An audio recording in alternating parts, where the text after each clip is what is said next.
AI er mega genialt. Vi bruger ClickUp til vores projektstyring og Economic til vores fakturering. Og jeg vil rigtig gerne have, at mine ClickUp-opgaver, eller de tasks, der er færdige over i ClickUp, bliver sendt over i Economics, så jeg kan fakturere mine kunder. Til det skal jeg bruge Make som en integration. Og denne her integration, den kunne jeg godt sidde og bruge rigtig mange timer på at sætte op. Eller jeg kunne bruge noget, der hedder Claude Chrome, hvor jeg bare har forklaret Claude, hvad det er, jeg gerne vil have, der skal ske. Når jeg sætter en opgave over i ClickUp til en bestemt ting, hvad skal der så ske over i Economic?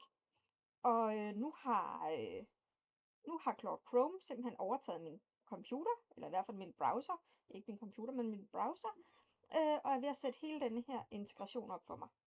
Det er eddermame smart.